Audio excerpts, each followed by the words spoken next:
Hello again, and welcome back to Buckeye Mike. Today we are taking a deeper dive than we did for New Orleans Breakers. We're taking a deep dive into the Birmingham Stallions, and I am joined by the awesome Luke Miller, who is a representative of the USFL Newsroom that represents Birmingham Stallions. How you doing tonight? I'm doing great. I'm excited to talk a little bit about the Stallions and the USFL. There's been a lot of good stuff going on the past few weeks, so I'm looking forward to chatting a little more about it. All right. So, here is the Birmingham's draft picks from Tuesday's draft. So why don't we talk a little bit about each pick, and we can just kind of go from there. So first, what can you tell me about your offensive tackle first round pick, Kadeem Telfort? So I think this was a pick that a lot of Stallions fans were excited about just because local product. Kadeem played at University of Alabama in Birmingham, so same stadium that the Stallions use. You know, if he chooses or winds up playing with the Stallions, he's in the same locker room, same facilities, same field. So, the fans kind of get excited about a local product like that. But great player. He started out, I have to double check this, but I'm pretty sure he started out at Florida and then transferred to UAB or somewhere in the SEC, but I think it was Florida. Transferred to UAB and finished out there. Huge player, 6'8", 335. I mean, just a beast of a man.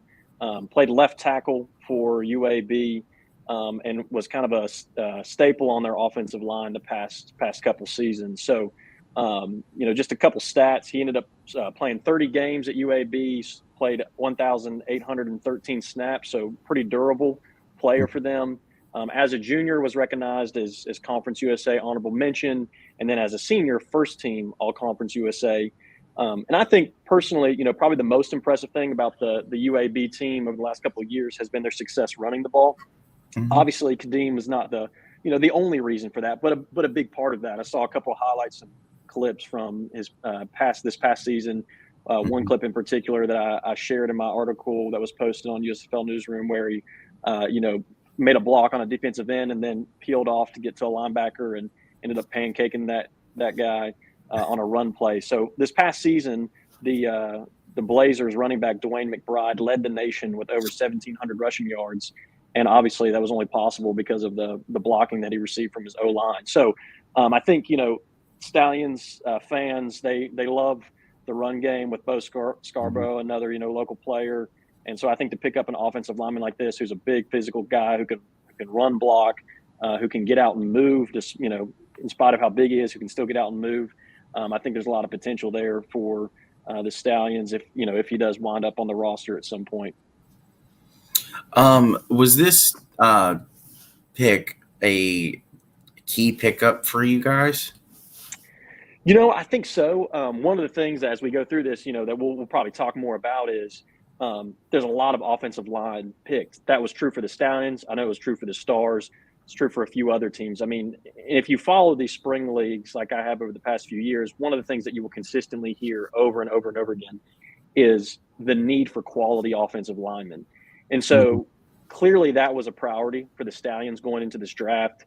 The first two picks, we'll talk about Quentin Barrow in a second, our second pick, but our first two picks, both offensive tackles. And so, again, it remains to be seen, of course, since this was a draft of just players' rights, there's no guarantees that, Kadeem Telfort will ever suit up for the Stallions. But I think, he's kind of a bubble guy. A lot of projections I saw were, undrafted kind of free agent. So he might get signed. He might not get drafted, but might get signed to, a training camp or a roster or something like that. But if he ends up kind of not making an NFL roster, not making a practice squad, then I think, anytime, especially again with these spring leagues, anytime you can pick up a quality, big, strong, physical offensive lineman, that's always a win. So I think it's a great pick to just, stock up at such a key, important position that, that you can't really go wrong. I don't think that way. So, because Freddie Airmail brings up a good point. XFL is hurting quality Mm-hmm. O-line right now. Do you think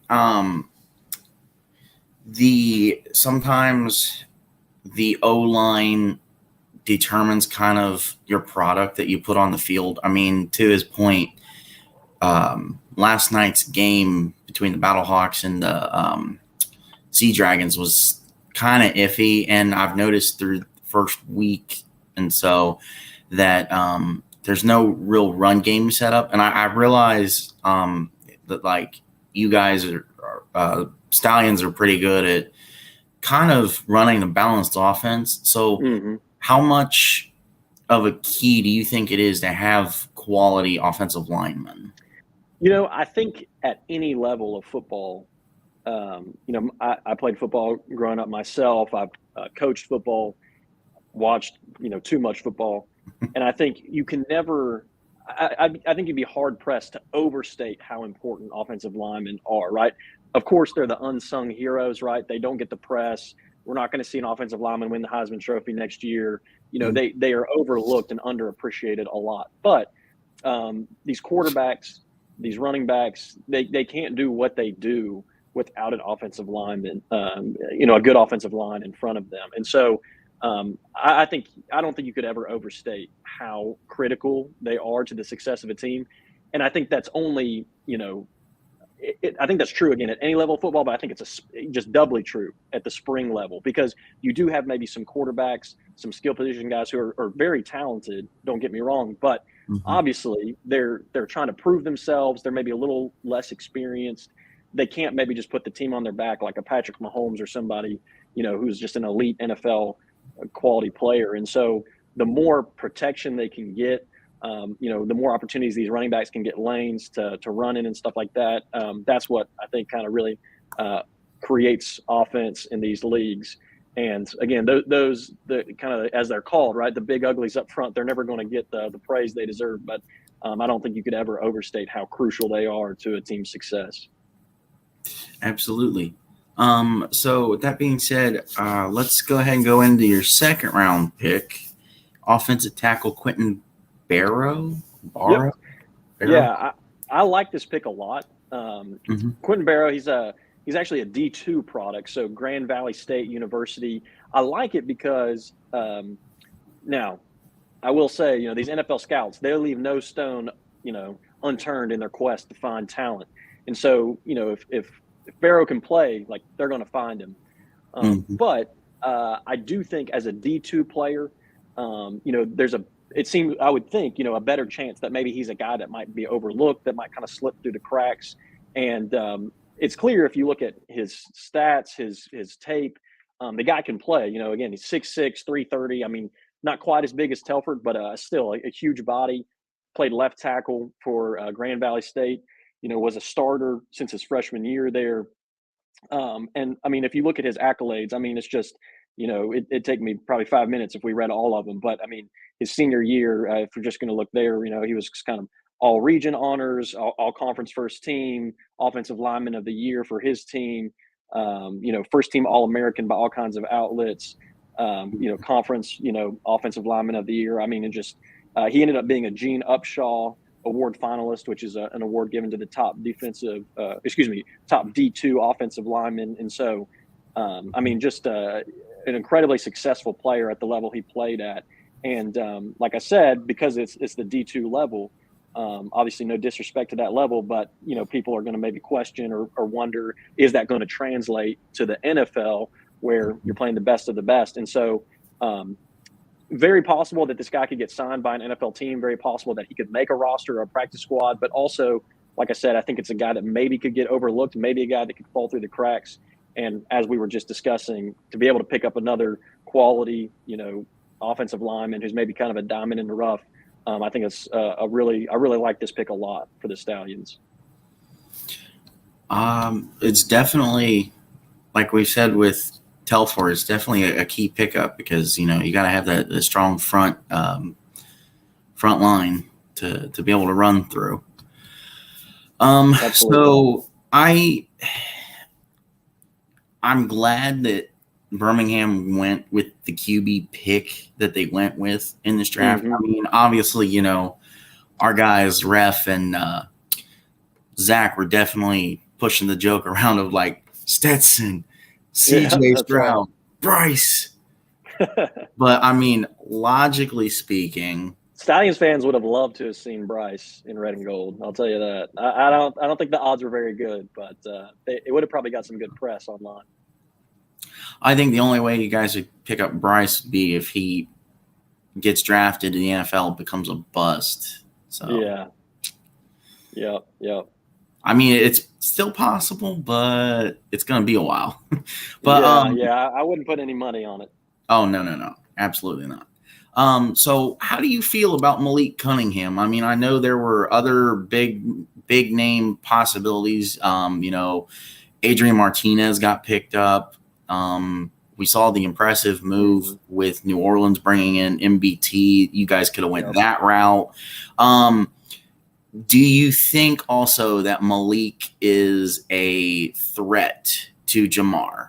Or is Malik kind of coming, if he does end up fully signing, does he come in as a backup role learning under Jamar? Because obviously, personally, I don't think he's a threat to Jamar because of the relationship between Jamar and I believe Skip Holtz, because he was with Skip when he was in college. Right. So I think this pick, to me, this is kind of the Stallions' home run pick, right? Like they're swinging for the fences on this one. I like the pick a lot.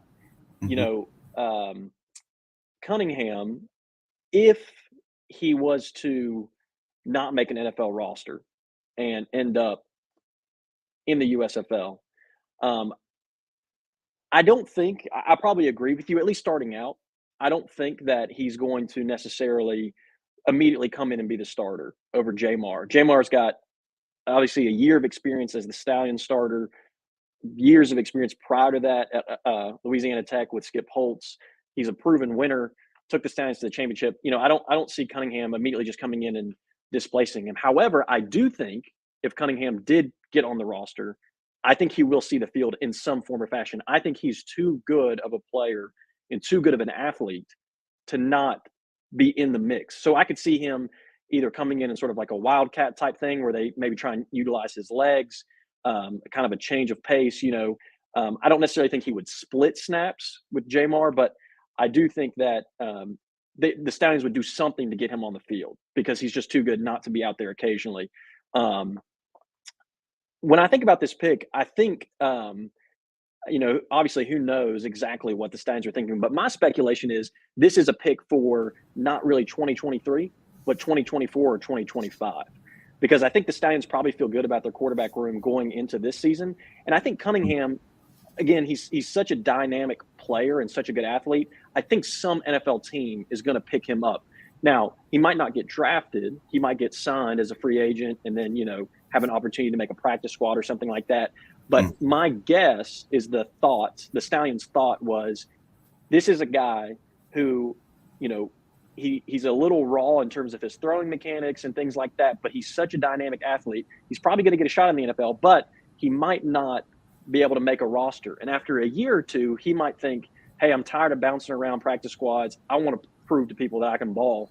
And when he comes to the USFL, we want him on our team. And a year or two from now, maybe Jamar's still there. Maybe he's not. Maybe he's got a shot to be on a practice squad in the NFL or something like that. And so I think the Stallions will be, ready with open arms to receive Cunningham if he, a year or two down the road ended up joining them.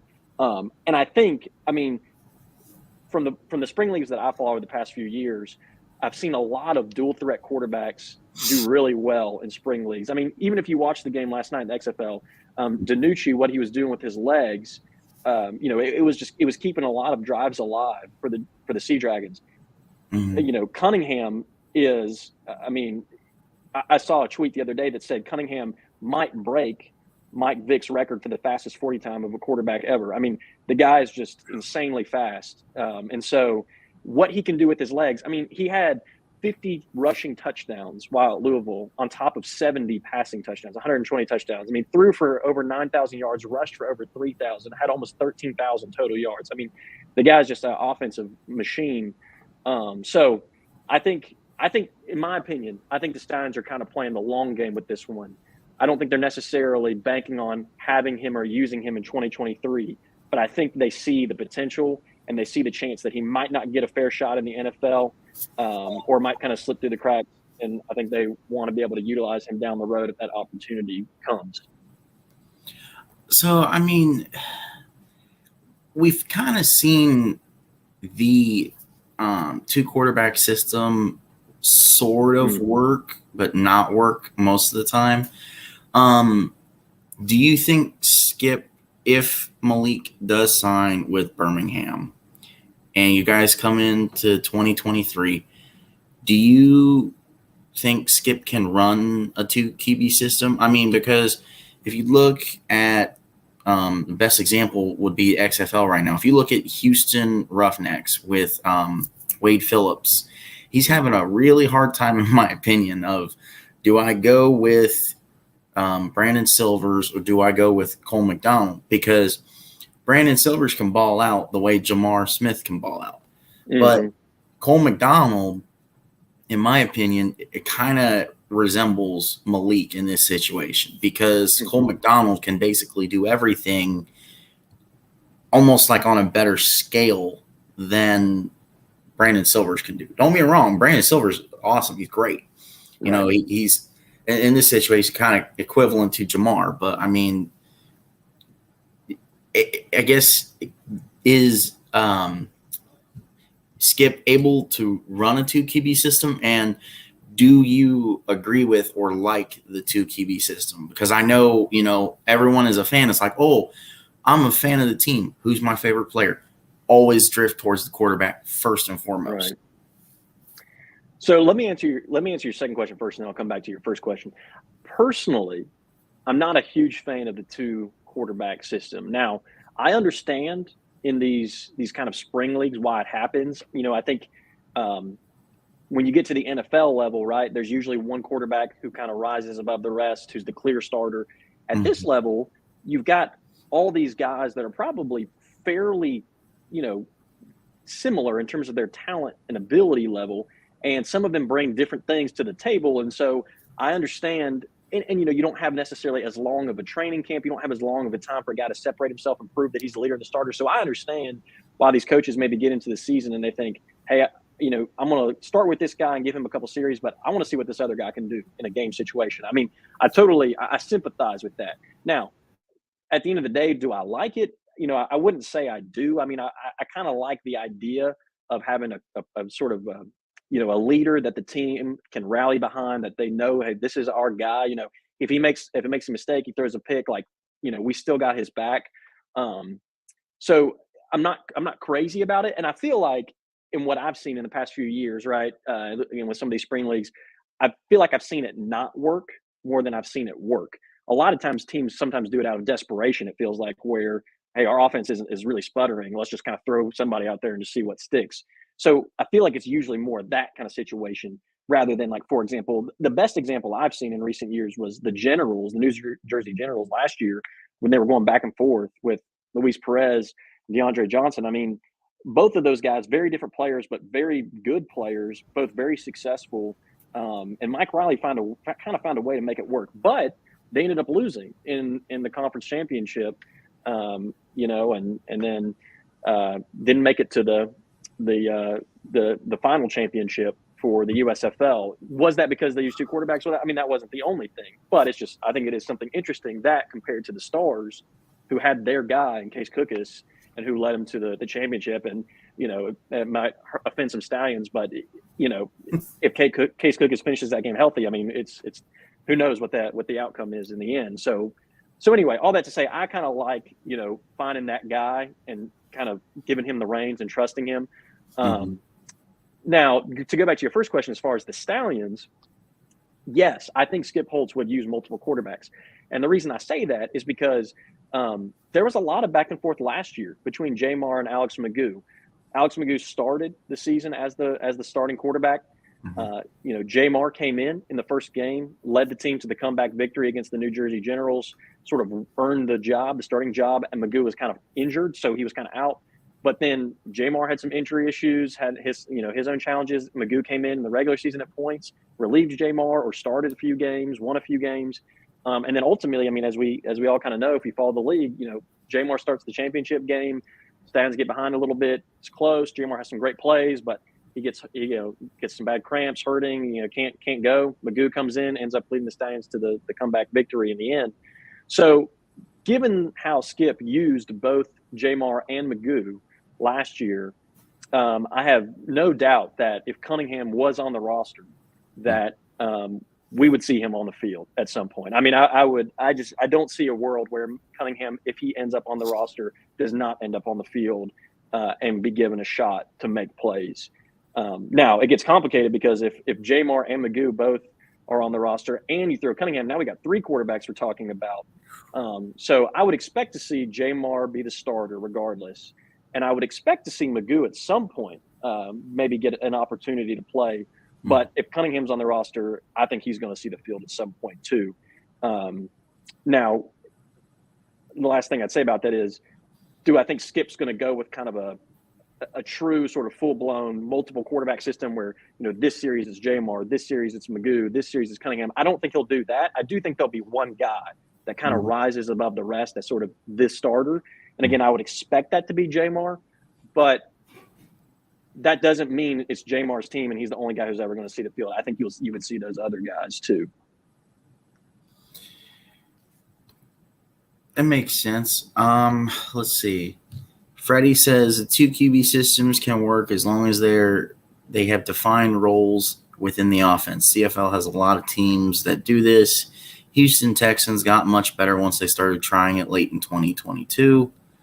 And then Evan says Magoo's pretty decent athlete and came in for some design QB runs. No way I'd want a near 50-50 split like New Jersey had, though.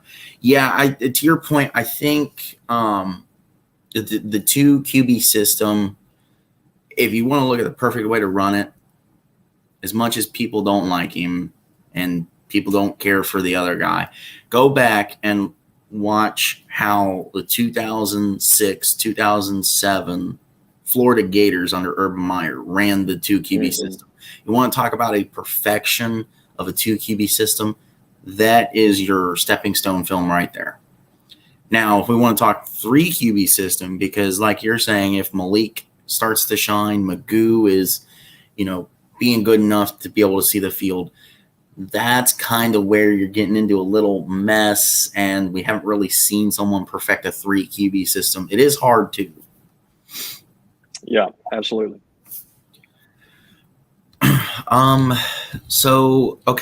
So round 4, you guys went with wide receiver Darius Davis. Yes. So a lot of people, I think, were surprised by this pick. Some people, from what I saw, some people didn't love it because they felt like Davis is a guy who, you know, has a pretty good shot to make an NFL roster, which I think is obviously true. I mean, dynamic athlete, dynamic playmaker, a guy that a lot of people were familiar with because he played in the national championship. If you watch that game, he had early on, he had a big catch, made a guy miss, got them down in good field position to score a touchdown, before Georgia really kind of ran away with it. So great player. His junior season at TCU, he led the team in catches. This past year, he was Max Duggan's kind of second favorite target behind Quentin Johnson, who will be a early draft pick. But ended up in his career with over 1,500 receiving yards, 9 touchdowns. Again, blazing fast speed. I mean, this is a thing that's going to come. There are some themes in the Stallions draft picks that will come up repeatedly, and one of them is speed. Right? Speed kills. We all know it. You can't coach it. You can't teach it, but everybody wants it. And so, a lot of these draft picks, if you look into at least the skill position guys, the defensive guys, speed was clearly a priority for what the Stallions were looking for, and that's true for Davis. I mean, 4.29 40, and fantastic return man. Had multiple punts, kicks, return for touchdown in his college career, had over 1,800 return yards in his career. So really dynamic guy. Personally, I like the pick a lot.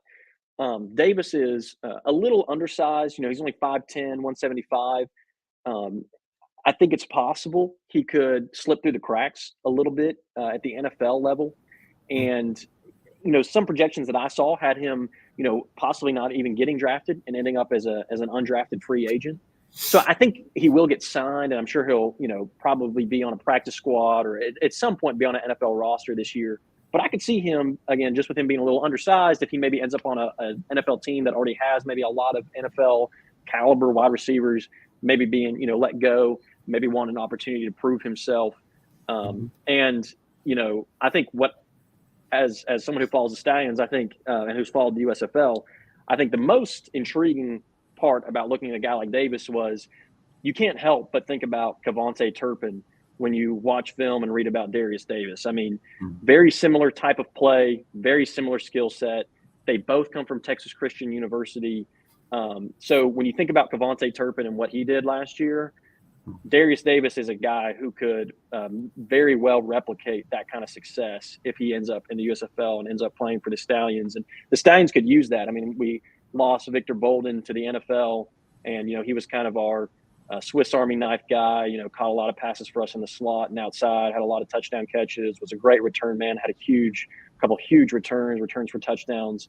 And Davis could be that guy for the Stallions. And so, will he make it to the NFL and succeed there? That's very possible. But I like the pick from the Stallions again, sort of like Cunningham. Of if he does end up in the USFL, I think he's gonna be really successful at that level and could be like again a Cavante Turpin type player for the Stallions. So, I know I probably should have asked this at the top, but do you personally like this kind of draft? I mean, because of the whole, you basically drafting their rights to the player, and they don't necessarily have to sign with you immediately. And, because of the draft taking place when it does, do you think maybe it should take place earlier in the off season where like the NFL draft or the NFL is already going on? Right.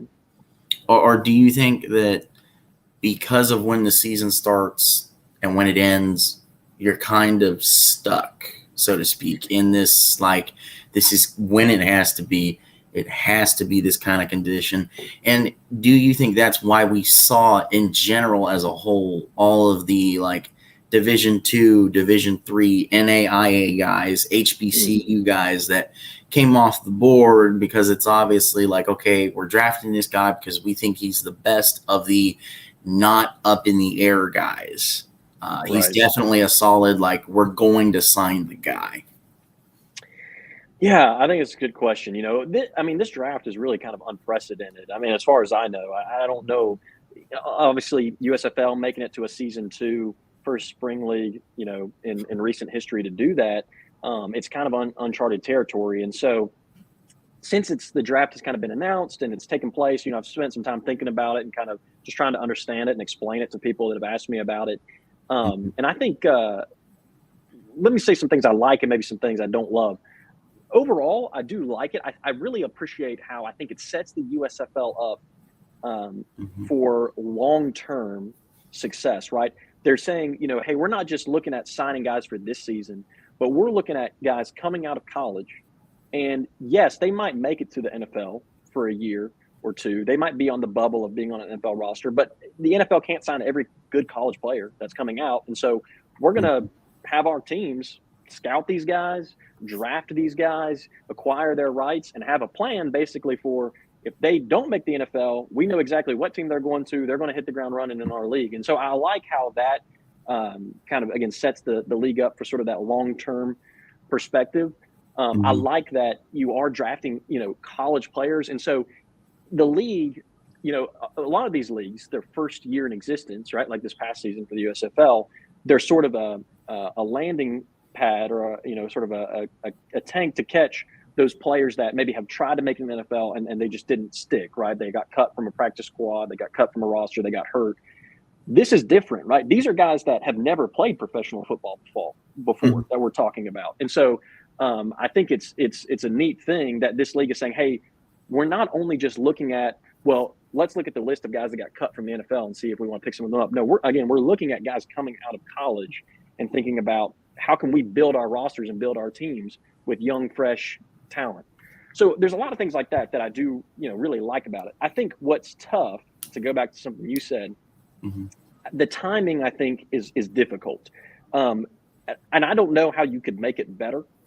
But the NFL, with the NFL season being when it is, with the USFL season being when it is, you are a little stuck, right? Because in my mind, in a sort of in maybe a perfect world, Mm-hmm. if you could do this draft after the NFL draft, and you know who the NFL teams have drafted and maybe signed, you could maybe draft for the USFL with a lot more clarity and confidence about how likely it is these guys are able to benefit to your team. When you do this draft before the NFL draft, you really don't know at the end of the day, right? Like, are these guys going to get drafted? Are they going to get signed? And so it feels like a lot more of a guessing game. I know Jim Pop, director for player personnel for the USFL, he said, we spent a lot of time studying. We looked at these guys. We're drafting guys that are on the bubble, and we're only drafting them because we think they have a decent shot at maybe ending up outside of the NFL and wanting a shot in the USFL. So I know they did their research, but at the end of the day, you're still speculating a little bit, right? You're still guessing, hey, I don't think this guy's going to maybe quite be good enough to make an NFL roster or, whatnot. So I do think the timing is kind of difficult because, these college guys, they're not thinking, a lot of them, I'm sure, maybe almost all of them are not thinking, man, I can't wait to get the USFL. They're thinking, I can't wait to get my shot in the NFL and prove that I belong, right? Now, not all of them are going to make it, and a lot of them are going to probably end up in the USFL or XFL or another opportunity. Mm-hmm. But the timing is just kind of tough because these guys have one thing on their mind and their heart is set on the NFL. And so they're thinking about NFL pro days. They're thinking about the NFL draft. They're thinking about getting signed to an NFL team, making it to an NFL training camp. And all of that is kind of what's on their horizon for the spring rather than the USFL season. So all that's, but again, I don't know with the way that the timing kind of works out, kind of like you said, I don't know. They might just be kind of stuck with that. I don't know that there's a different way to do it that would be better necessarily. But that's, I think, the one thing that I don't love. I like the idea. I like that the USFL is doing it. I think it's a really neat, interesting concept that, again, sets them up for long-term success. I just wish the timing could be maybe a little different where, we, like, again, just to use a player that we just talked about, right? Malik Cunningham. It would be, I think, a lot more exciting to think about, hey, Malik Cunningham didn't get drafted in the NFL, and maybe he got signed, or something like that. But it looks like he's kind of getting overlooked by NFL teams. But the USFL drafted him, and he might get a shot in the USFL, right? Whereas if Malik Cunningham gets drafted in, I don't know, let's say the 5th round or 6th round in the NFL draft, then we're all probably going to be thinking, oh, well, was that kind of a wasted pick? Are the Stallions ever really going to get to see him on the field? So I think the timing is tough. But I like the idea overall, and I think I'm excited to see how it plays out. Because of the issue that brings, do you think that's kind of what led the original USFL to its own downfall? Because, yes, I've looked at more videos, done more research. It's not everyone in the world that will maybe watch this. It's not because of Donald Trump that the 1980s version of the USFL failed. He is just the headliner. Most of the owners took his side and said, yes, we should compete with the NFL because it is so massive and it has a death grip on everything. Mm-hmm. So do you think it's easier to have your season start after the draft and the USFL draft and put the USFL draft after the NFL draft, keep it at 10 weeks, and at most you're looking at, or 10-week regular season, and most you're looking at competing with NFL preseason? Do you think that would hurt the product, or do you think that it's kind of, again, stuck in a stalemate? Yeah, I think it's tough because you probably don't want to push the USFL season back too far, right? Because if it starts to overlap with the NFL, you're going to probably get yourself in hot water there with that overlap. You're probably going to have a better shot as the USFL going in the NFL offseason. Mm-hmm. And I think if you tried to push things back, tried to push the draft back, tried to push the season back to kind of make it all happen after the NFL draft, I just don't know that the timing is going to work out. What I maybe wonder is could they, this is what I'll be interested to see. Maybe I'll put it this way. I'm interested to see what number or what percentage of guys drafted in this USFL inaugural college draft, what percentage of them actually end up playing in the USFL in 2023? Now, if it's a sizable number, then great. Maybe this is a good way to do it. I mean, maybe that the USFL really hit the nail on the head. However, if it ends up being the case that a very large percentage of these guys are in NFL training camps, on NFL practice squads, part of NFL teams deep into the 2023 USFL season, such that they're not really ever able to get on the USFL roster this year. I do wonder, would it be worth having this draft, this college draft, instead of having it in the spring or kind of late winter before the season? Would it be worth just moving it to after the season? And if guys aren't making the roster anyway the year that they're drafted, well, then maybe you don't need to worry about having it before the season happens. And if you wait till after the USFL season is over, then at that point you might have a much better idea of what guys actually made NFL rosters, which ones actually have been picked up by NFL teams, or who's actually out there looking for that opportunity. Now, again, the downside of that is they wouldn't be able to help the team the year that they're coming out of college. They'd have to kind of, for example, guys that got drafted this year, they would kind of by default have to wait till 2024 to be able to help out the team. But that's the only alternative that I've thought of up to this point. And again, I don't know that necessarily be any better. I think it really just depends on how things play out this year and how many guys do we see actually making, the USFL rosters in this season. But I think the season is kind of stuck where it is. I think it's just the draft, that to me is the part that maybe is movable. And so maybe again, where it is as good as it's going to get. But maybe if these guys just don't have enough time to do the whole NFL thing and then try to end up on a USFL roster, maybe you just bump the draft later and just kind of, say, hey, we know they're not going to contribute this year, but we're drafting, after the season's done for next season, but they can be a part of the team day one for that next season. That's the only alternative I guess I've considered to this point. Yeah, I mean, I think the only way you could logically, I'll say this, and then we can go back into the picks, but the only way that I could logically see it working the way that we're kind of describing here, where, it's after the NFL draft, the season roughly starts where it already does, maybe a little bit further out, is if the NFL ever decides to do what they did in 2020 and get rid of preseason games, because I think, again, you're looking at the only overlap would be the most important time for us, and the playoffs is where I think the overlap, maybe the last week of the regular season, but definitely the playoffs would be your overlap, and that's definitely when you want most views. Well, to most people, not people like us, but most people, it's okay, do I watch a semi-meaningless, semi-pro championship game or playoff game, or do I watch the awesome guys that are doing this for a living 100%, making the big bucks in a preseason game? Now, I would personally, and I'm sure you may agree with me on this, I would lean towards the semi-pro championship, because if you watch the preseason game, probably half those guys that play in those games won't even make the roster. Right. There's definitely a different level of energy, I think, if you go back and watch the USFL Championship versus, a week 2 preseason game on a Sunday night. For sure. So, let's see. Round 5, you guys went with defensive end Zeke Vandenberg. Yes. I like this pick a lot. I keep saying that. I didn't like every single pick. So some I like more than others, but I did like this pick a lot. Vandenberg is he won the Buck Buchanan Award in 2022 as the nation's top FCS defensive player. Had a fantastic senior season, 100 tackles, 21 tackles for loss, 14 sacks, 2 forced fumbles, an interception. Led the FCS in sacks per game, led the FCS in tackles for loss. Named his conference defensive player of the year, was in the NFL Players Association Collegiate Bowl.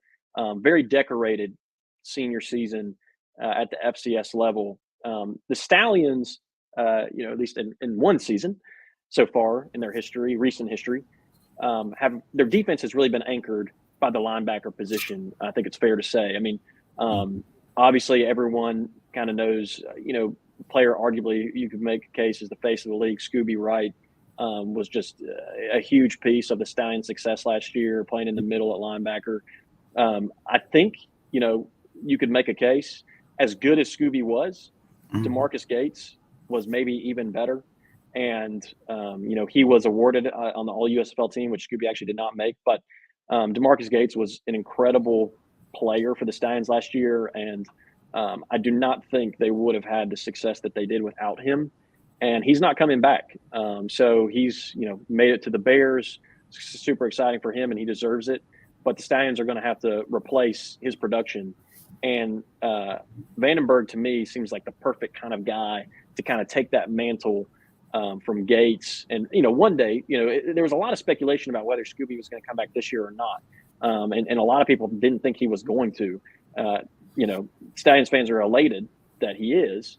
But if I had to guess or speculate, I don't think Scooby has probably too many more seasons in the tank. Maybe this season, and then, maybe one more at the most. But I could be wrong, but I don't think he plans on playing several more years of spring league football. So I think the Stallions have to kind of be thinking, if the linebacking kind of core is going to continue to carry our defense, where are we going to find those guys that have a high motor, that are productive, that, make big plays, that are consistent, that can be the lead, kind of the quarterback, the leader of our defense.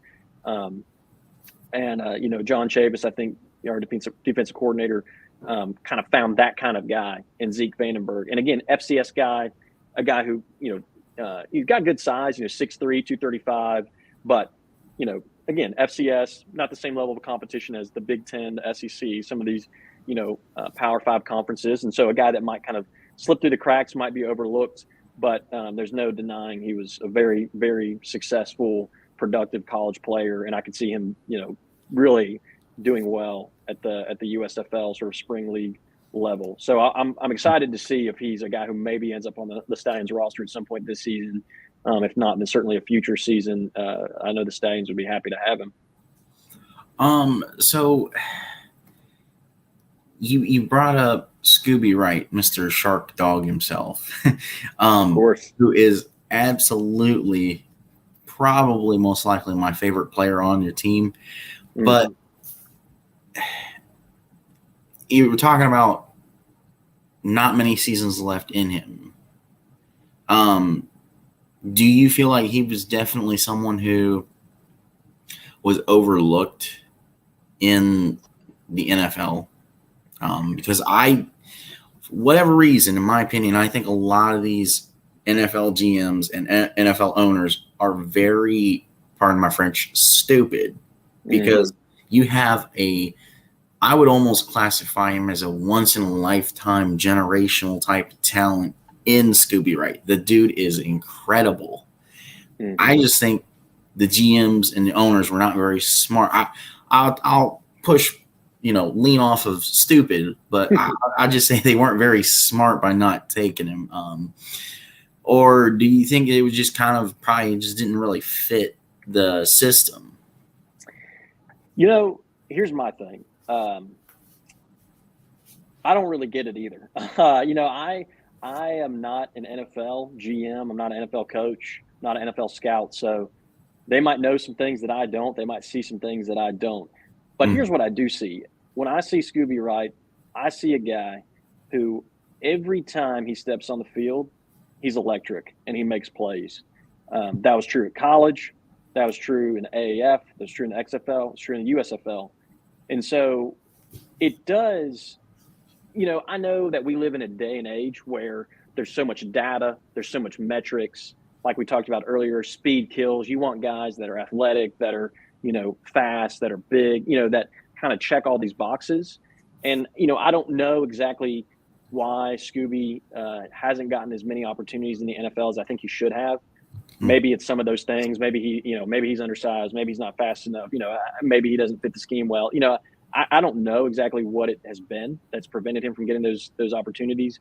But at some point, Mm-hmm. the tape doesn't lie. And if you watch the tape and the guy is that productive, that consistently, I don't understand why you wouldn't want somebody like that on your roster and give him a shot to go out there and prove himself. Um, that's kind of my thing. I mean, we can talk all we want about, again, well, how high did that guy jump, in his vertical, and how fast did he run the 40 and all that kind of stuff. But again, Scooby just makes plays and just makes, I think, people around him, the players around him, better. And I don't know why you wouldn't want a guy like that on your roster, why you want to give a guy like that a shot. So it baffles me a little bit too. Again, I'm not an NFL scout, so I certainly can't claim to know what I'm talking about, but it does shock me that he hasn't had more opportunities than he has, just given how elite of a player he's been. Yeah, I completely agree. I'm baffled that he has not seen an NFL field. It just absolutely makes no sense to me. Mm-hmm. So we've got a few here that in the back half of the draft seem to be on the same side of the ball. So what can you tell me about the 6th round pick, offensive tackle Colby Sorsdale, and the 8th round pick, offensive lineman Mark Evans II? Yes. So 2 more offensive tackles. Again, as we talked about at the beginning of this, clearly a priority for the Stallions, as it was for many other teams.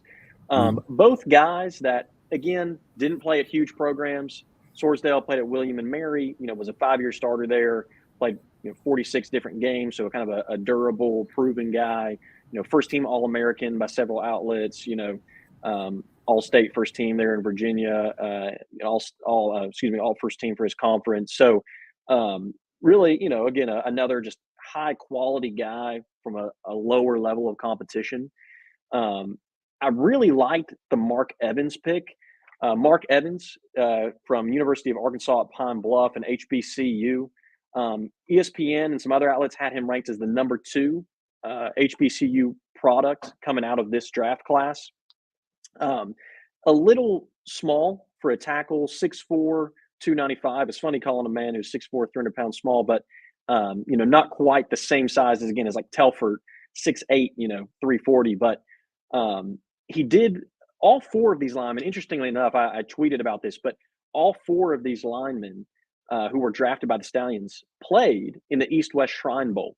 So clearly the Stallions were using that as an opportunity to scout guys and find guys. And all 4 of these guys played in that game and were successful, quality players in that game. But Evans in that game actually played at guard. So I think it will be interesting to see if Evans does end up in the NFL or in the USFL, where he plays. Does he stay at tackle, which is where he played in college, or do they move him over to guard or maybe even center, where maybe just with his size at the NFL or professional level, it might be a better fit. But an excellent lineman. He was won the award for top lineman in this past year, top FCS offensive lineman, won the Phil Steele FCS Offensive Lineman of the Year award, first team All-American, won an award for top lineman in the state of Arkansas, first team All SWAC 4 times. If you watched the Amazon Prime documentary on, Coach Prime, that there's some really good players in the SWAC. And so, Mark Evans, the fact that he was a 4-time All SWAC offensive lineman just tells you how good he was. He graded out at 93% blocking efficiency his senior year. Just a really good player. Really excited for him to get the opportunity. I'd hope to see him get some looks from the NFL. But again, given that he's maybe slightly undersized, again, coming from a smaller school, that's possible he could, again, be a guy who kind of slips through the cracks. But I think he would be a great piece for the Stallions. And again, this is kind of pun intended, but I think it's clear the Stallions wanted a stable of offensive linemen coming out of this draft that, even if only 1 or 2 of them end up making it onto the Stallions roster, maybe some of them make the NFL, I think they'd be happy with that at the end of the day, because again, it's just such a critical piece of what they're doing. So that was clearly their top priority. 40% of their draft picks were offensive tackles, and these 2 guys were, a big part of that. Yeah. I mean, overall, do you feel like leagues like the spring leagues, XFL and USFL, are very beneficial, and not just to like these young guys that are just coming out? Like, I know we're not XFL, but it's kind of hard to reference anything else when they're the only league Mm-hmm. going. But I mean, it's amazing to me the production we see out of people on the older end of the spectrum, like AJ McCarron and Ben Mm-hmm. DiNucci, compared to how similar it is in a way to production out of like Jack Cohn. Mm-hmm. Yeah, I think these leagues, the reason I originally kind of got into spring football was, I was living in Birmingham. The Alliance of American Football announced their launch. They had the team here, the Birmingham Iron. I was intrigued. Mm-hmm. I wasn't at first. I didn't really know what to think about it, other than I liked football, and I was like, oh, this is kind of cool. I have a team in the spring, and Alabama doesn't have a professional football team, so I'll probably check it out. But the more I started to follow it, the more I was just kind of enthralled by some of these storylines. I mean, obviously, a kind of a famous one at this point is Luis Perez, who was the Irons quarterback. Now quarterbacking the Vegas Vipers in the XFL currently. Was a starter in the USFL. I mean, it's kind of. I saw a funny tweet the other day. It was like it's that time of year again where Luis Perez is starting for another football team in another spring football league. But his story of not growing up playing quarterback, being a professional basically bowler, teaching himself how to play quarterback on YouTube. I mean, it's just a crazy story. And then, but given that background, when there's only 60 to 100 quarterback, NFL roster spots, he's just not going to get one of those shots. And so for him to have an opportunity to actually get to play, to get to be the quarterback of a team, to be the starter, to get more game film, to get coaching from really high quality coaches. I mean, I was really captured by the opportunity that these leagues were giving these guys. And that's, I think, continued to prove to be the case, whether you want to talk about the current iteration of the XFL, the USFL. So I think these leagues are great for guys, whether it be young guys coming out of smaller school programs, guys coming out of HBCUs, guys coming out of, D2, D3, even NAIA. I think we had one NAIA guy drafted in the USFL draft. And so all those different levels of football, but as well, like you mentioned, AJ McCarron's, going back to the Birmingham Iron, Trent Richardson, was our running back. I apparently saw the other day, he's, I think, playing football right now down in Mexico, but he kind of got a shot at least to revive his career in the AAF. Bo Scarborough playing for the Stallions now. He's, had some time in the NFL, but getting a chance to kind of prove himself again. So I think on both ends of the spectrum, brand new guys coming out of college that maybe don't quite make the cut for the NFL, but want an opportunity, and maybe older guys who have had that opportunity, but for whatever reason, it didn't work out and they're trying to prove that they still got it. I mean, I think it's, to me, it's what makes these leagues compelling, and what makes people want to follow them. For sure. So let's see. In round 9, you guys went with defensive end BJ Thompson, and in round 10, you went with defensive back Starling Thomas. Yes. Both of these guys, I think those were both good picks. BJ Thomas probably wasn't my favorite pick from the Stallions draft, but I like it. Starling Thomas I like a little bit more, mostly just because he's a local product. So Starling Thomas, the fifth, graduated from Ramsey High School in downtown Birmingham, or just on the Birmingham South Side. Was a great football player there. Literally went a few blocks up the street to UAB, played football there at college, was a successful college player, had a good, senior season at Conference USA, honorable mention his junior year, and then this past year, first team All Conference USA. Um, Thomas is unbelievably fast. He ran a 4.25 when he was in high school. He ran a 10.4 100-meter dash, was a state champion. The craziest stat to me is he has hit over 24 miles per hour on the GPS, which is just nuts. We were talking about Cunningham earlier, how fast he was. I think at the Pro Bowl, he clocked in at like 21 miles an hour, 20.99. So, I mean, we're talking about Thomas going a whole 3 miles an hour faster than that. So, I mean, the guy is just, he made Bruce Feldman from The Athletic, he has, his 100 players that make his freaks list who are just, he, as he calls them, athletic freaks. And Starling Thomas was on that list because of his just absurd speed. And so, again, whether it be on the defensive side of the ball, whether it be as a return man, he didn't return a lot of kicks, but he did do some of that for the Blazers at UAB. I mean, I like Thomas a good bit as a local product and as a guy that just, you can't coach that speed. You can't replace that speed. I mean, that's a huge thing. Thompson also, actually, interestingly enough, made Bruce Feldman's freaks list as well. So I like Thompson too. He doesn't have that local connection that Thomas does. He was productive at Stephen F. Austin. Was third team All-American. Two-time All-Conference. First team. Played in the East-West Shrine Bowl. Runs a 4.5 40. Really tall and long. So 6'6", 235. I think he doesn't have, maybe some of the same production and stats as, like, for example, Zeke Vandenberg, the fifth round pick.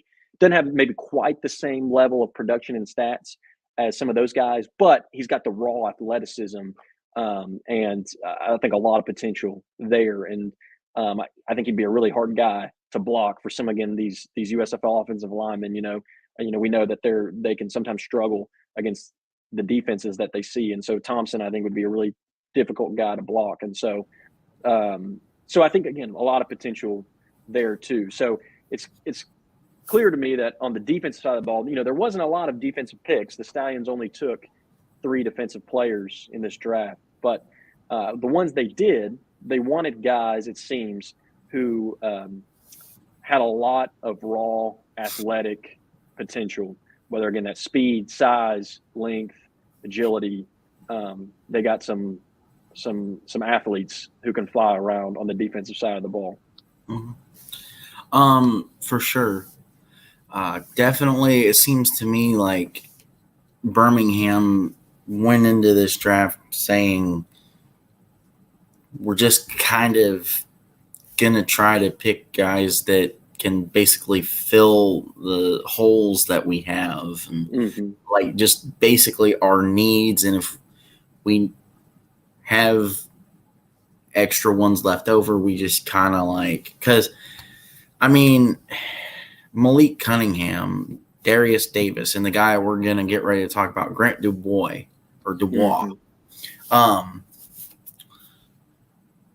It seems to me that's just kind of like extra pieces, especially Cunningham, because, like you stated earlier, Magoo and Smith are like really into the system. And I mean, I understand the extra pickup with the QB because, well, what if, God forbid, knock on wood, Jamar Smith gets hurt, and then you bring in Magoo gets hurt. Well, now you don't have a quarterback because you didn't pick one up in the draft or sign someone in the offseason. So it does make sense, but for the most part, it looks like the Stallions more or less got people from positions that they absolutely needed, and that is the smart way to draft, obviously. So you can respond to that, but let's talk about the last one on the board. Round 7, you guys went with wide receiver Grant Dubois. Yes. So, this actually, interestingly enough, was probably my least favorite of the Stallions picks. Not because this is not a great player. He is. But this is one that left me scratching my head a little bit because most outlets that I looked at projected him to be as high as a second-round pick in the NFL.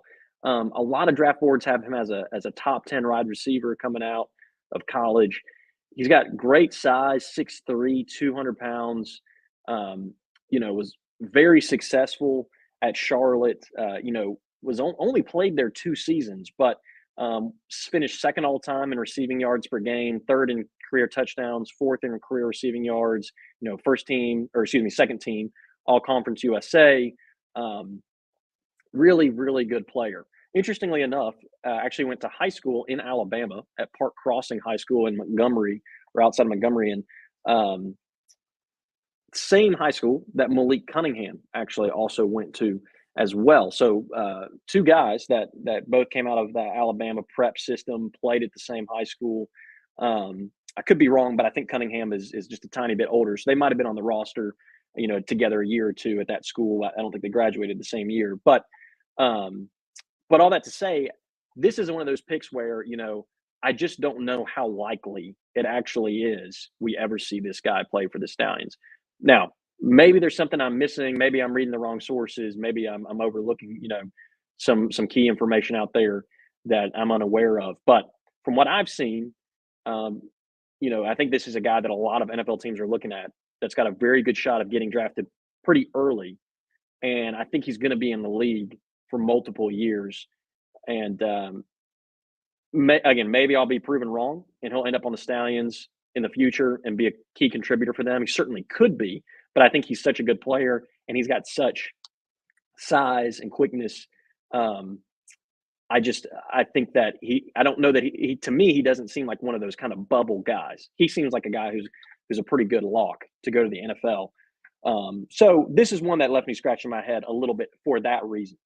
But again, I could be certainly proven wrong. Like I said earlier, Jim Pop said that they were looking at guys and drafting guys that they felt like were on the bubble and had the potential to not be drafted or only be drafted in the 7th round or that kind of thing. So on NFL draft day, we'll see, where he falls. But I'll be interested to see if this ends up kind of just being a wasted pick for the Stallions, or if I'm proven wrong and he gets, doesn't quite make it in the NFL, doesn't get the opportunity I expect him to get, and ends up playing for us in the future.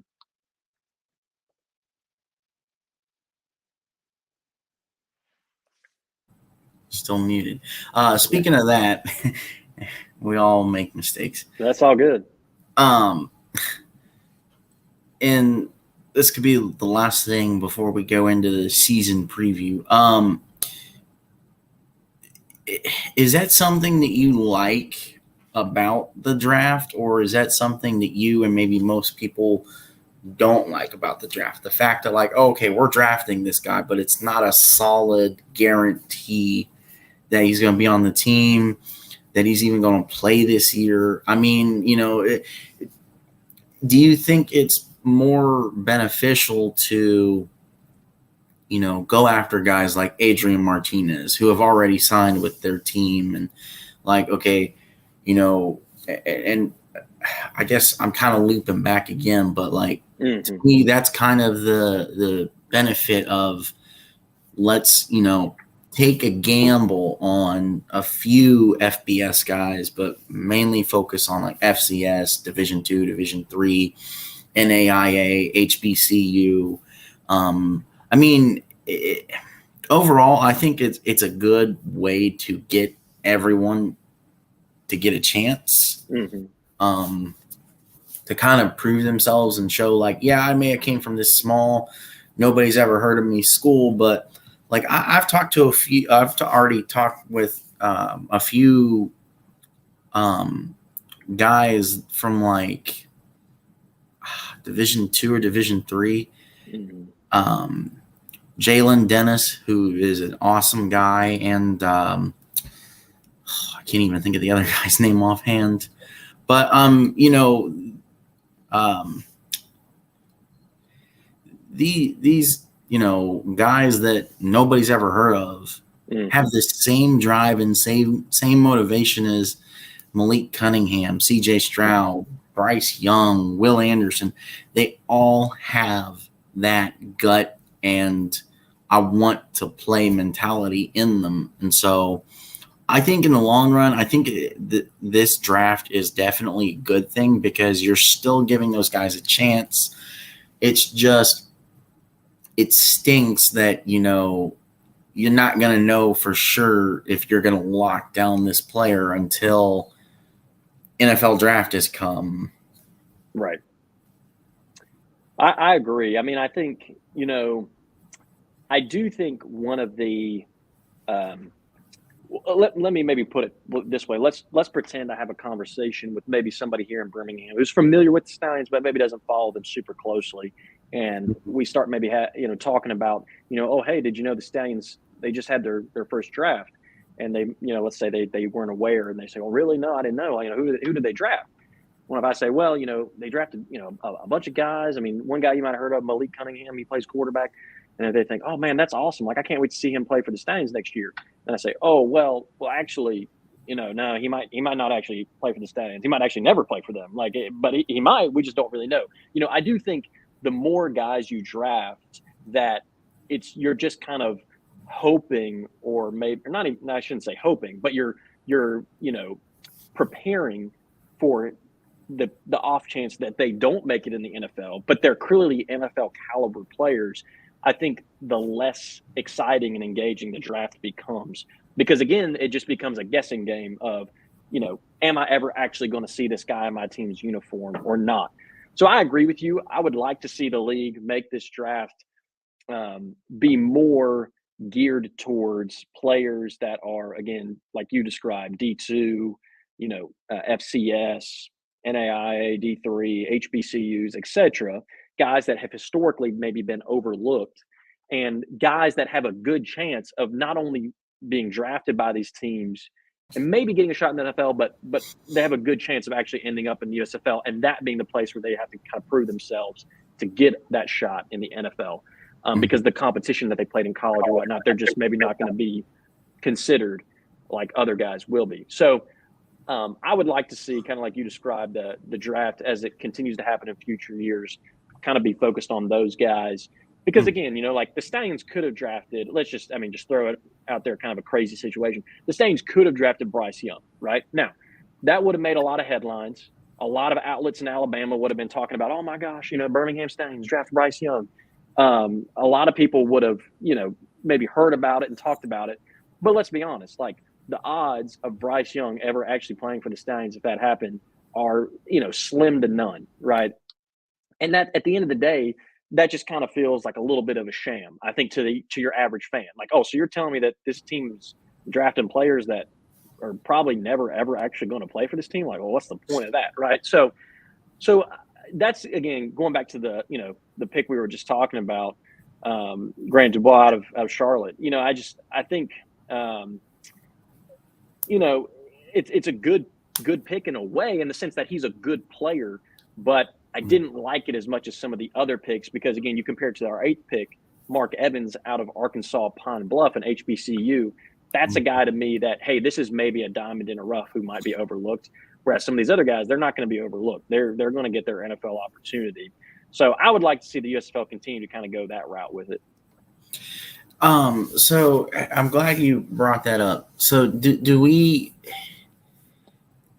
do you think it would be interesting if we would see, like, obviously we wouldn't see any of these moves till probably next year, but do you think it'd be interesting if we see, like, in the off season, we start to hear rumbles of, like, oh, well, Chicago's moving on from Justin Fields and nobody wants him, and Dallas is moving on from Dak Prescott because he can't get them far enough and he can't win the big ones. And even though Miami built around them, Miami is moving on from Tua Tagovailoa.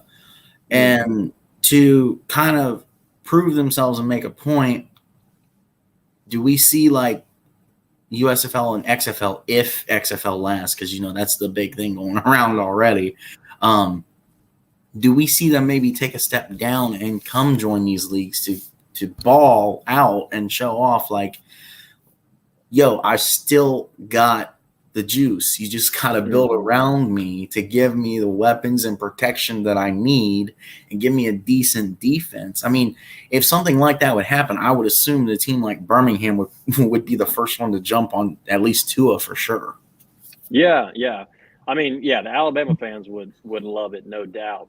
I don't think that's likely, at least not now. Now, maybe 5 years down the road, 10 years down the road, if these leagues last, if they grow, if more and more players come out of them and make it to the NFL, then maybe down the road, that's something that becomes more of a live possibility. I think at this point in time, when these leagues are still kind of getting off the ground, still kind of in a sense proving themselves, right, while giving guys the opportunity to prove themselves, I don't think you would see that caliber of player choose to come and play in one of these leagues. And let's just be honest, these leagues can't really probably pay those guys anything near to what they're worth. And so for in the present moment, I don't think we'll see that. But, again, like I said, down the road, it's something to watch. And if the USFL or the XFL, I mean, I'll just throw this out there, just complete speculation, but let's just say the USFL and XFL, maybe they do pretty well over the next few years. They both kind of get good footing. Maybe let's just hypothetically pretend there's a merger and there's kind of a super spring league. 5-10 years from now, they've got, 20 teams. They're getting a lot of views on TV, getting some big name, maybe coaches, maybe pluck a few players away from the NFL. Now, do you maybe have a big name guy who's kind of maybe struggled in the NFL, has what it takes, but isn't getting a fair shot to come to that league in the spring and play and try and prove himself and then go right back to the NFL? It's certainly not impossible. But I think where things currently stand, I don't think we're going to see it anytime soon. But down the road, I mean, who knows? Yes, I mean, with some of our buddies in the PFN Discord, I kind of agree with them when we have the randos kind of ask the dumb questions like that. I mean, is it a logical or legitimate question? It is. Is it the right time to ask it? To your point and to our community legends point, no, it's not the right time to ask it. Because, both of these leagues, to your point, are getting off the ground. They're both going at it in two different ways. I don't just say this because, I'm on here with you and you're a USFL guy, but I think the USFL has approached it better than the XFL to get off the ground. I think it's silly that people don't like the hub situation. I mean, at least, it's in 4 different cities compared to last year. The entire thing was in one city where, you were only being sold out for 1 game a week, sometimes no games, because I think Birmingham had a bye at one point, didn't they? Or do they not do buys? They didn't have a bye during the regular season. So there was always kind of, at least one game where there was a pretty good crowd, but certainly the other 3 games each week, it wasn't it wasn't even remotely close. Yeah, I mean, like I said, I don't mean to ask the dumb questions, but somebody's got to ask it. Well, let's see. So we've got the 2023 schedule. Realistically, I love the ref too, but I'm sorry. The Houston Gamblers are not going 12-0. And if anyone watched or listened to this week's episode of the USFL podcast, they are not going 36-0 over the next 3 years. I'm sorry, ref. I love you. You're an awesome guy, but I'm sorry. Your team is not made or built like that. Yeah, I'm not much of a betting man myself, but I'd be willing to bet a lot of money that the Gamblers do not go undefeated this year, and I'd be willing to bet almost my entire life salary that they do not go 36-0 over the next 3 years. So, I'm right there with you. Love the ref, love what he does, but I'm going to have to, respectfully disagree on that one. I mean, yes, I love his fandom because, hey, I'm a Browns fan. I'm like, we're going to the Super Bowl every year. I was really hyped between Colt McCoy and Baker Mayfield. For sure. Those were my 2, we are going to the Super Bowl. That's right. So can you give us a possible season outlook for 2023? Do we see, and it's kind of why I put that picture up in this slide, do we see a repeat of last year where maybe, to Base Scout's point, or USFLian, Birmingham goes 9-3, book it, lost to Michigan on the road. Do we see them have enough wins to be the number 1 or number 2 in the South, get to the South Championship, win the South, and get back to the USFL Championship in the greatest stadium that the championship will ever be played in, the Tom Benson Hall of Fame Stadium in Canton, Ohio? So I'm going to try to answer this as objectively as I can. I live in Birmingham. I cover the Stallions. I would be lying if I said I'm not a Stallions fan. So I'm trying to disentangle my fandom and my allegiance to the Stallions from the question you've asked me to answer. Here is my honest answer to that question, objective answer. Mm-hmm. I think, let me answer it in two ways. Let me answer it first with kind of a more safer bet, and then I'll be more specific. Okay. The Stallions are more than capable of winning the championship again this season. I think there's no doubt about that. I think with Skip Holtz returning, with Jamar, Bo Scarborough, Marlon Williams, Scooby Wright, I mean, with they're not returning everything. Mm-hmm. There's definitely some key pieces that they've lost in terms of Victor Bolden, DeMarcus Gates. But I think with what they've retained, plus the off-season additions, I'm originally from West Virginia. So, they picked up defensive lineman Darius Stills from West Virginia, All-American. I mean, so there were some good pickups in the offseason to add to the core that they already had. So I think, understandably, if you look at the odds right now, the betting odds, the Stallions are the favorites to win the championship again. And I think that there's good reason for that. Now, so can the Stallions run it back? Absolutely. Mm-hmm. And I think they will be in the mix to do that. Absolutely. I agree. Now, to make a more specific prediction, will the Stallions repeat? Maybe this is just my fear, but I'm not sure that they will. And the reason I say that is a couple things. Number one, there's a man by the name of Case Cookus who has agreed to come back to the Philadelphia Stars. My God. And if he had not gotten hurt in the championship game, you guys probably lose. Very possible that there's a different outcome. Obviously that's a hypothetical. We'll never know. Right. But the way things were going, I was nervous. I'll put it that way. So I think with Cookus coming back, the Stars have a very good shot at winning the championship. Mm-hmm. And personally, if you asked me, I would actually say that you could make a case that they should be considered maybe the favorite to win the championship with Cookus coming back. Now, maybe I'm putting too much on the quarterback position. Others might disagree with me, but I think they've got just as good, if not a better shot than the Stallions in some ways. Mm-hmm. Now, I think that the South Division was strong last year, but I think it's going to be even stronger this year. The Stallions were able to squeak out some wins in some close games. Mm-hmm. And on the flip side, for example, I like that comment. On the flip side, the Gamblers, they're not going, I'm going to go ahead and say it here, they're not going 12-0, but I don't think they're going to lose as many close games this year as they did last year, right? Mm-hmm. So I'm also I'm worried about, as a Stallions fan, I'm worried about how good the New Orleans Breakers could be this year. They were very good last year. Mm-hmm. Sloter is gone. Sloter was a good player, but he was injured a lot.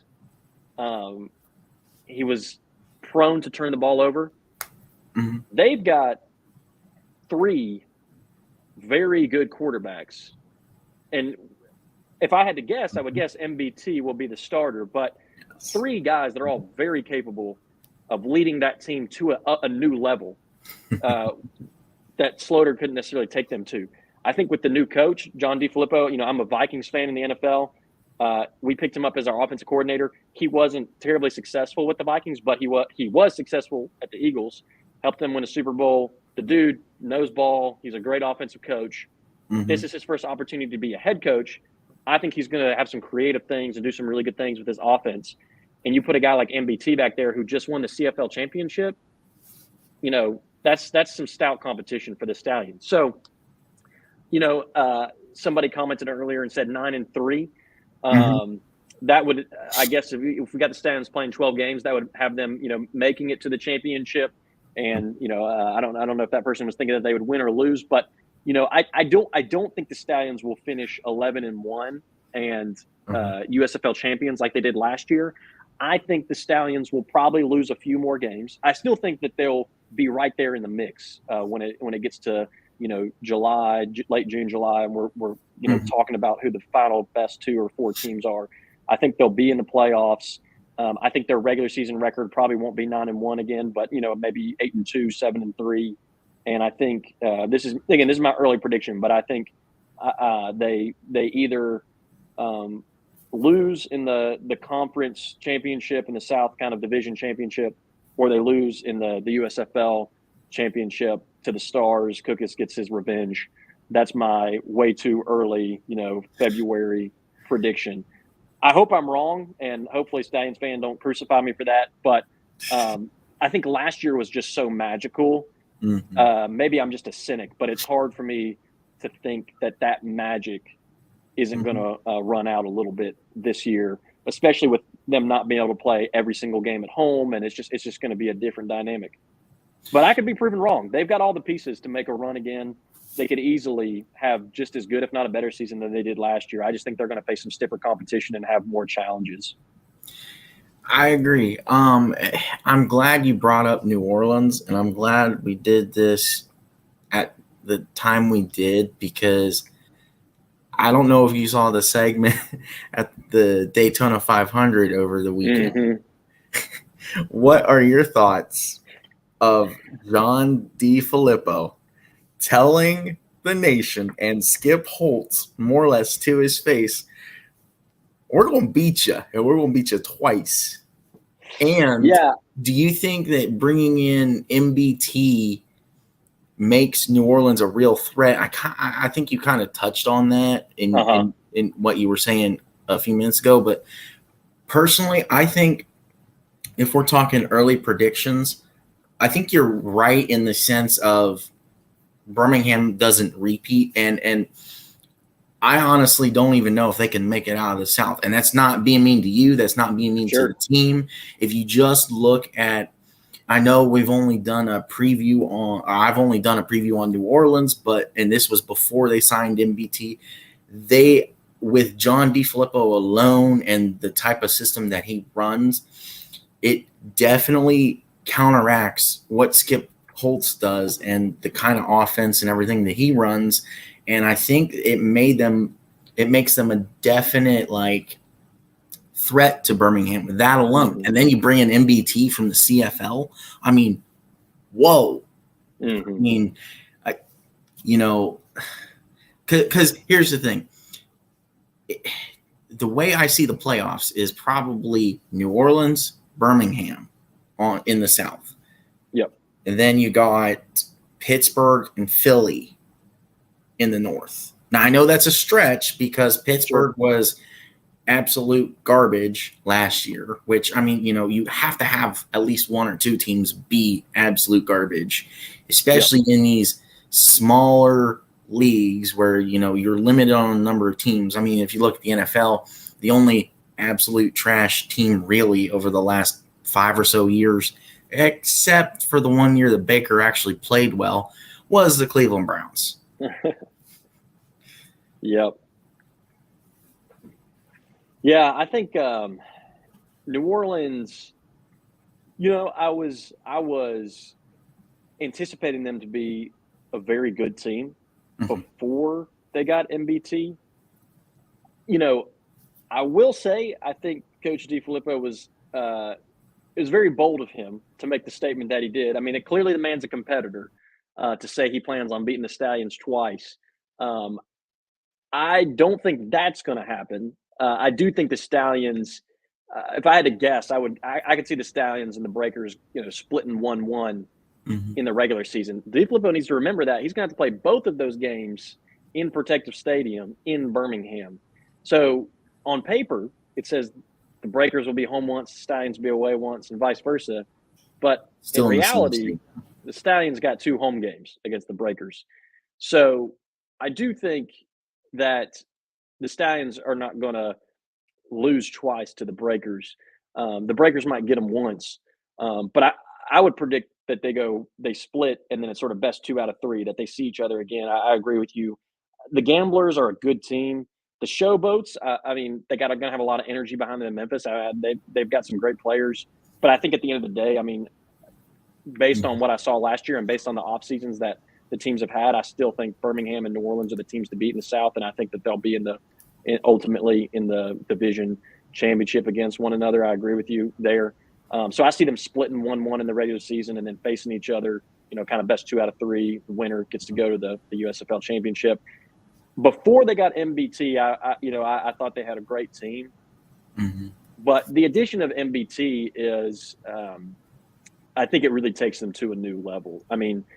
His experience, his success in the CFL, it's just, I think, maybe I'm overestimating how that's going to translate to the USFL. But if it translates even half as well or 3/4 as well as the success he had in the CFL, then, he's going to be the best quarterback, I think, in the league, the most experienced, the most reliable.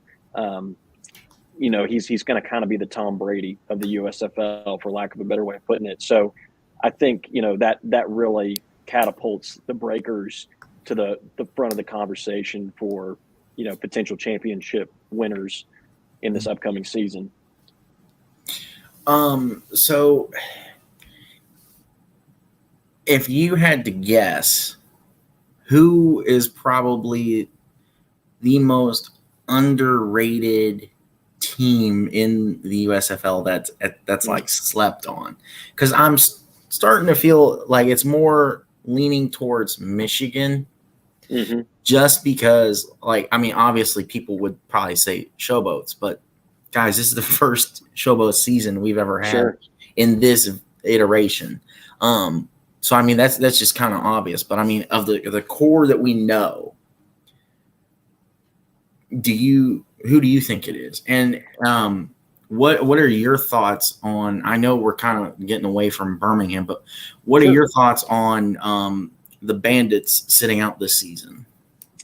So let me, as far as kind of who's getting slept on, I'm going to give you an answer that might surprise you a little bit. I think if people were going to answer this question, some names that might come to mind, I think one would maybe be, some people might say the Maulers, just because, they finished last and had such a bad season. But I think given all the changes, new head coach, the rebranding, all that kind of stuff, I think people are, I see them getting a lot of positive energy and a lot of positive press. And so I don't think they're getting slept on. The Gamblers, I think, I'm going to kind of lump the Gamblers and Michigan together. I do agree with you. I think Michigan has a lot of potential, but I think with both the Gamblers and the Panthers, people recognize that they had really good teams last year and they lost a lot of really close games, and they easily could have had their seasons go very differently. So I think people are aware of that. Funny enough, the team that I think is getting slept on is actually the New Jersey Generals. For the majority of last season, other than the Stallions, they look like the team to beat. And they lost one game in the regular season to the Stallions opening week. Didn't lose again after that in the regular season. Had an incredible running back duo. Had the 2-quarterback system working. Had the league's best player in Kavonte Turpin. Had a good defense. Mike Riley knew what he was doing. Made it to the division championship against the Stars. Ended up losing that game, but it was a close game. Very, very close to winning that game.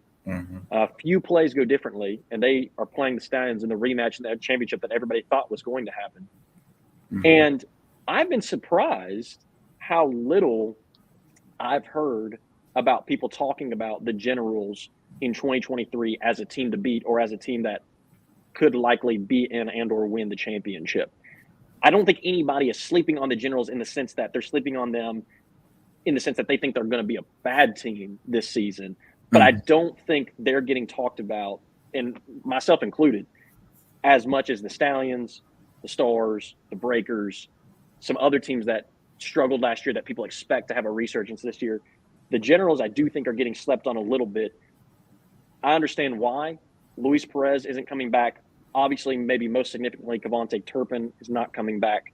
But they are returning a lot of really key players, and they were incredibly successful last year. Mike Riley really had them playing at a very high level all year. And so that's a team, actually, surprisingly enough, that I do feel like is getting slept on a little bit in the offseason.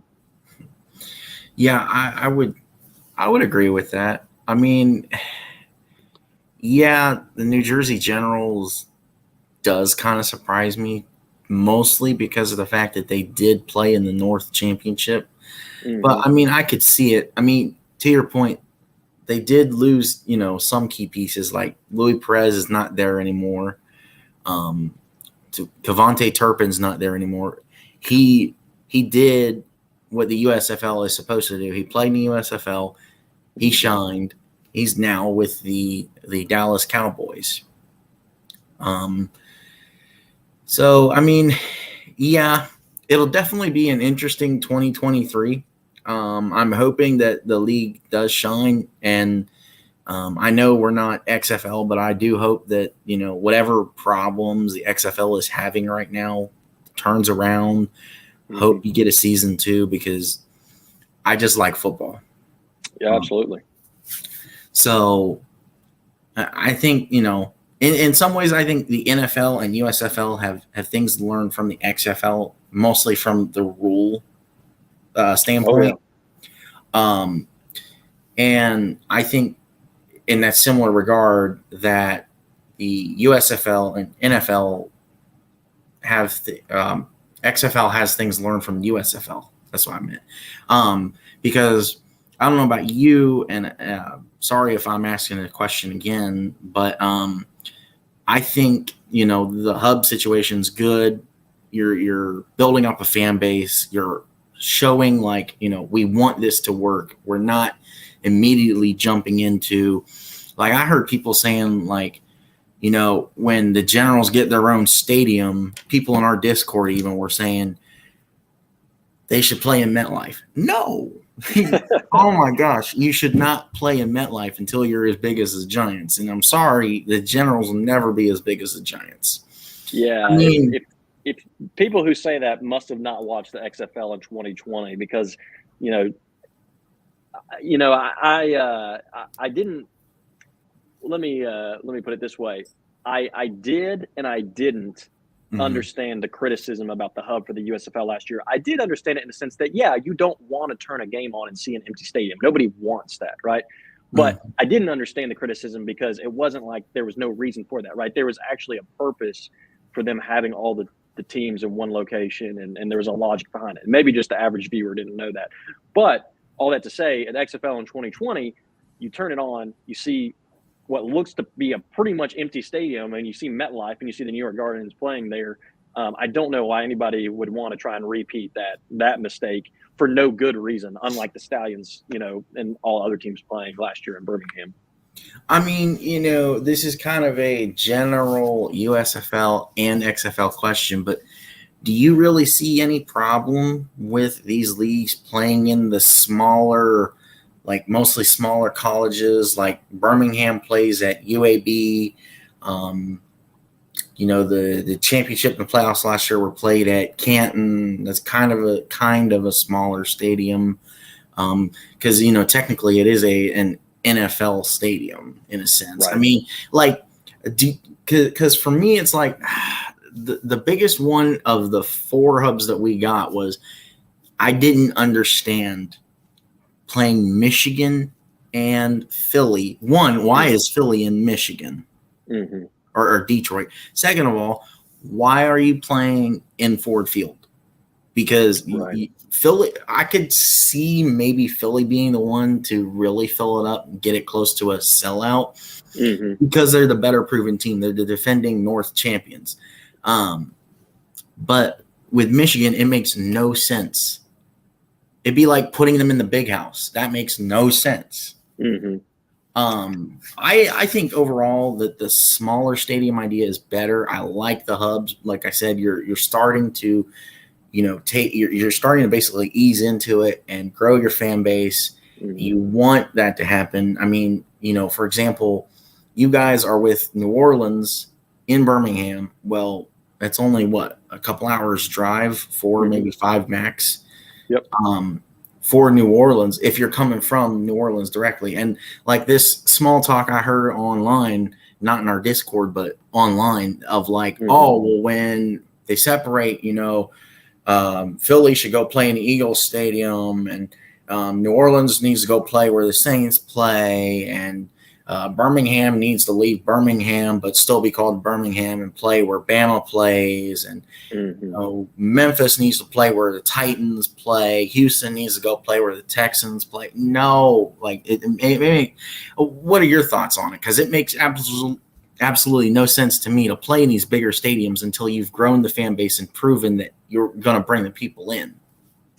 Yeah, no, I agree. I mean, I think it's, generally speaking, I think well, I'll put it this way. I think one of the things we've learned from these spring leagues is if you start too big and try to go too big, it usually doesn't end well when all is said and done. And so I think one of the reasons that there's several reasons. The primary one being that I live in Birmingham and cover the Stallions and follow the Stallions. That's the primary reason I kind of follow the USFL a little bit more closely than the XFL. But one of the reasons that I've taken to the the USFL as opposed to the new XFL or other leagues is I have really appreciated and been sort of a proponent of, believer in their kind of model of building things out slowly, right? Starting a little smaller, starting with the hub, starting with a smaller stadium, like protective stadium. That's kind of perfect, I think, in my opinion, for this kind of league, this kind of team, and sort of building it out from there, letting it kind of grow organically and not kind of shooting for the moon day one. So, I do think there's a line where you don't want it to be too small, right? I've seen some people online say some things about, this team should play in this 5,000 person, D3 stadium when they go to this city, or this team should play in this 10,000 person. I do think that if you get too small, that can almost erase the league's legitimacy when somebody turns on the TV or reads online and they say, wait, that team plays in, that high school stadium in Texas, or that team plays in that, D3 college stadium in Philadelphia or whatever. I do think there's a point at which a place like Ford Field, while it's unlikely that the Panthers are going to be able to pack that stadium out, the name does lend some legitimacy, I think, to the league. So I think there's kind of a fine line there where I think ultimately I would err on the side of kind of caution and getting stadiums that it's more likely you're going to be able to fill. I would also assume that those stadiums are going to be cheaper to rent and use and that kind of thing. So I think there's multiple benefits. So I would lean that way, again, without going so far as to just kind of say, that, like, for example, that the current, XFL, last night they played at Lumen Field. They only had 10,000 people there. If I was the XFL, I wouldn't maybe go back to the drawing board and say, oh, well, we only had 10,000 people at this last game. Next season, we need to try and find a stadium that only can seat 10,000, right? I mean, you want to leave a little bit of room for growth, a little bit of room, again, for kind of legitimacy and having a stadium that's recognizable. But again, like you said, I would probably err on the side of starting a little smaller and kind of letting things grow rather than trying to pretend that you're something you're not. These leagues aren't the NFL. They're not big-time SEC, Big Ten college football. They're spring leagues. They get 15 to 20,000 fans on a good day. There's stadiums that are very conducive to that. I think Protective I think one of the big reasons the USFL came to Birmingham was Protective Stadium, and I think Protective Stadium, again, maybe I'm biased because I live in Birmingham, but I think it's the perfect place for this kind of league. It seats, between 40 to 50,000. It's a very intimate stadium. You can fill it up very easily and make it look really good on TV. You can have a great experience when you go there. Places like that, I think, are perfect for these kinds of leagues. Yeah, I mean, overall, to your point, I think spring league has so much trouble as far as like we're behind the 8 ball because like, okay, why didn't the XFL New York Guardians work in New York? Well, it's obvious because you got the Jets and the Giants that play at MetLife, for one. For two, your other mistake was playing the games at MetLife. Somebody in our Discord, I think a couple of days ago, mentioned, when these USFL teams get their own stadiums, the perfect place for like New Jersey Generals would be Rutgers Stadium, which I wouldn't be opposed to. I think to your point, you need to look at these different, not us specifically, but the league itself needs to look at like these different, like, okay, if we're going to play them in a big time college football stadium, then it needs to be one like Rutgers where it's not, the big house in Ann Arbor, or it's not the shoe here in Columbus where, to your point earlier, it's going to look bad on TV. Why? Because you're not going to be able to fill the entire thing. Right. I don't know how you felt last year, but I kind of feel like the whole tarps thing is kind of it's kind of a negative look, in a sense. But that I think maybe that's just me. Well, I think my opinion on that was I didn't hate it, but I think it was a tough look when the league did it mid-season. I think if the league had done it from the jump, I think maybe it could have been a little bit. People would have maybe just thought, oh, this is just kind of part of the plan and the marketing and that sort of thing.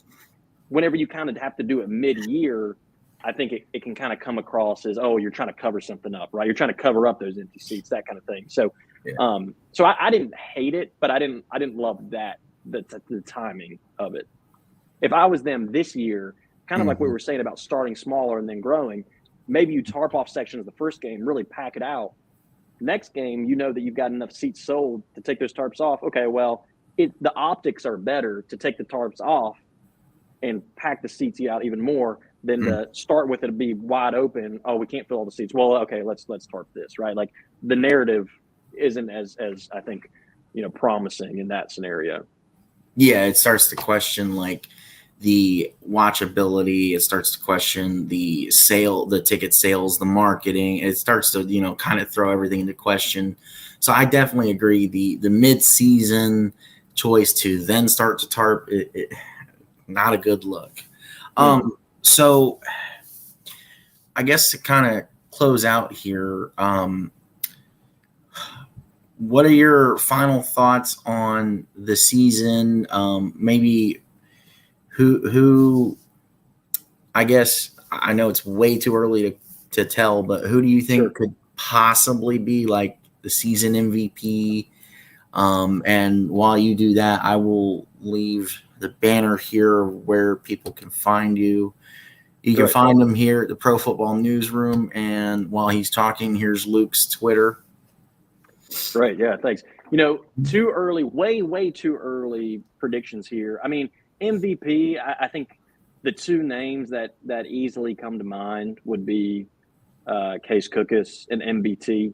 I think those two guys, as much as I love J-Mar, as much potential as I think some of these other starting quarterbacks have, and there's some that we probably are maybe overlooking and sleeping on, but I think those two guys, I mean, just what Cookus did last year and just MBT's resume, those two guys, I mean, I've got to think start as kind of front runners.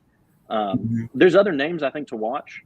I think a guy like Darius Victor, the season that he had last year, as many touchdowns as he had, as successful as he was running the ball, a second year in Mike Riley's system. I think, in a league like this, what's the likelihood of a running back winning the MVP? Probably not great, to be honest, because I think these leagues are going to be a little pass heavy. But he's a guy that I think could be in the running. I mean, could be in the mix if he has a great season. So I think he's another, name to watch. I mean, along those same lines, I think Reggie Corbin in Michigan is a name to watch. I mean, the dude was just an absolute stud last year whenever he was on the field. Missed some games with some injury issues, things of that nature. Didn't really get to have a full season. So this year, if he can have a full season, obviously new coach, there might be some changes. So it's hard to say. But if he can, if the system there is really set up for him to succeed, get to play some home games in Detroit, I mean, I could see him really being a big time star in the USFL this year. So that'd be another sort of name I would definitely watch. This is not a. I mean, maybe. All right, here we go. Here's my MVP dark horse from the Stallions. There's not a Stallions player that initially strikes me as a super likely MVP candidate. The Stallions, I think, are a pretty well balanced team. They're not going to probably be so dependent on one player that, that individual runs away with all the accolades. But my MVP dark horse from the Stallions is Marlon Williams. Kind of played second fiddle last year to Victor Bolden. Victor Bolden was an incredible player, had a fantastic season. He's in the NFL now for a reason, but took a lot of touches from Marlon Williams, I think. This year, I think this is Marlon Williams' team as far as the receiving corps goes. I think Jamar had a special connection with him that developed throughout the season. We saw that in the championship game.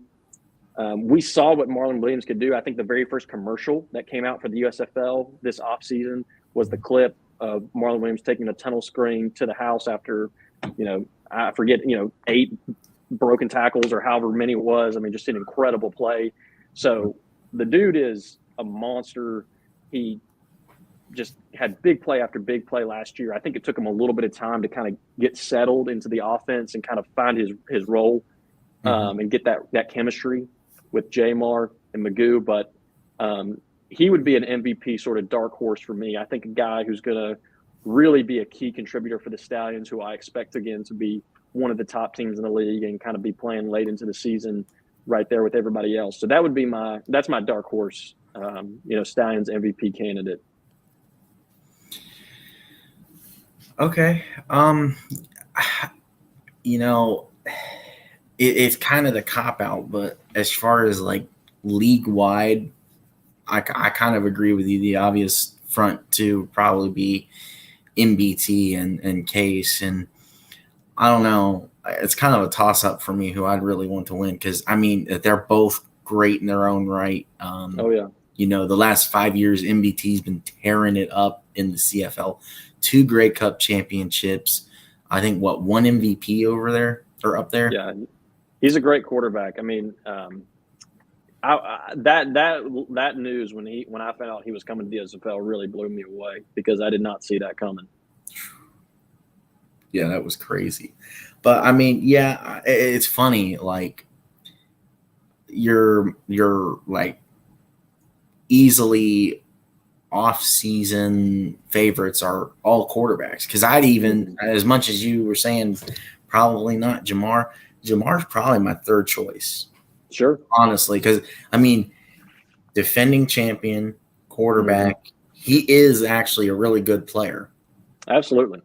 I think his thing is consistency. If Jamar can be consistently as good as he is capable of, there's no reason he couldn't be MVP, best player in this league. I think his issue last year was consistency and staying healthy. So if he's inconsistent, again, I don't think he's going to be at that level of Case Cook's, MBT, some other quarterbacks. But he's certainly more than capable of it. And I expect this to be a better season for him. I expect him to improve, to grow. I think this is his team coming back. Again, he's got Skip behind him. It's the same system. So I certainly think, he is worthy of consideration, or to be in the discussion for these kind of top players in the league, people that are very good candidates to run away with sort of an MVP type award. Absolutely. Well, do you have any closing words? I guess my closing thing would be, for those of you who didn't catch it on Twitter or out there today is officially marks 50 days from the opening of the league. So before you know it, it's going to be here. We're less than 2 months away. It's kind of crazy. It seems far off, but it's not. And I hope that you all are as excited as we are about seeing all these different guys that we've talked about tonight actually put on their helmets and lace up their shoes and hit the turf and show us what they can do. So I'm can't wait. Looking forward to it. All right. Well, with that being said, thank you everyone for tuning in to this USFL weekly special from myself, Buckeye Mike. Thank you, Luke, for coming on to do the show with Absolutely. me today. And hope that everyone watching, if you haven't already, comment, like, subscribe, ring the notification bell so you never miss another video. And go over on Twitter, give Luke a holler. Ask him about USFL, XFL, Stallions. He knows his stuff. So go over, give him a holler, give him a shout. And we'll hope to see you next time. Thank you, everyone, for tuning in, and enjoy the rest of your day. Thank you.